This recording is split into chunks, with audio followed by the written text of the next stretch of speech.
FORA.tv. Idea Immersion. Visit us at www.FORA.tv.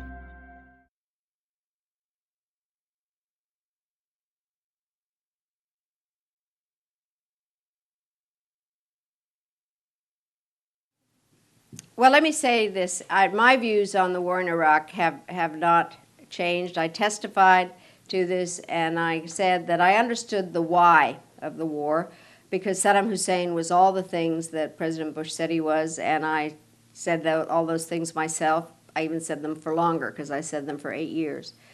But I did not understand why now, because those who hit us on 9/11 did not come from Iraq. And I'm stunned the number of people who continue to believe that there's some connection between Saddam Hussein and Osama bin Laden. But there was no connection. So I felt that we needed to finish the job in Afghanistan. And every day now, when I read about more people dying in Afghanistan, and the fact that we don't have a clue where Osama bin Laden is, it makes it clear that we did not need to fight the Iraq War when the president engaged in it. And then I said that I was very worried about the what next, because it seemed to me that the post-invasion planning was very sketchy. I had gone to some meetings at the Pentagon, and I asked them, what is the transition period, and never got any decent answers.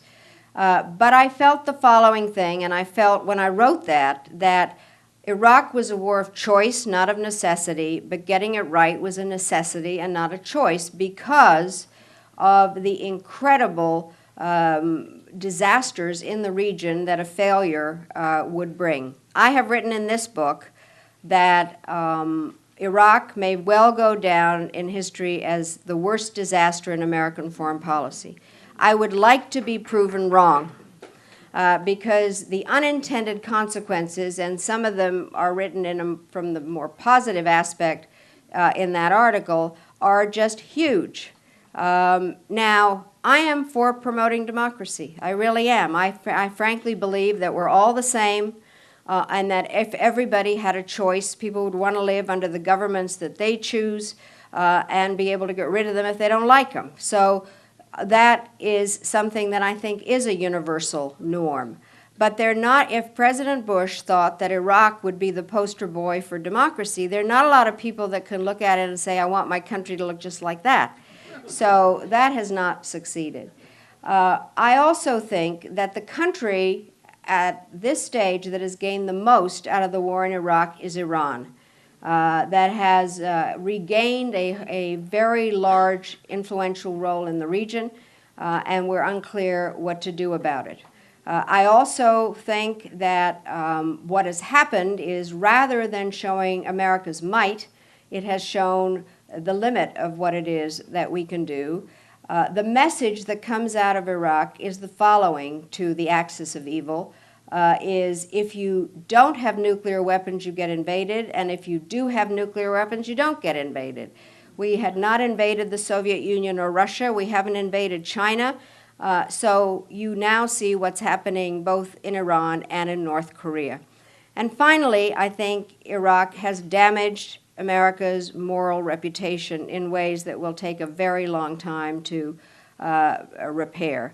So I think some of you may have read about this rather peculiar meeting that happened in the White House in January, where the former people, like me, were brought in for a brief meeting in order to be briefed on Iraq. And we got a bunch of a brochure that talked to us about how successful everything was. I think the part that is unconscionable is the fact that our administration is still kind of in la-la land and not telling us the reality of what's going on. I think that this is the year, has to be a year of transition. I personally, and this is where the Democrats are so charming, do not agree with a day certain, because we tried that in Bosnia. It was a mistake. We couldn't get out when we said we would. But I think we need to begin moving out, getting a policy that moves us out, and that there's a strategic redeployment, because the American forces, as brilliant as they are, and they truly are, and deserve our respect, are both the solution and the problem.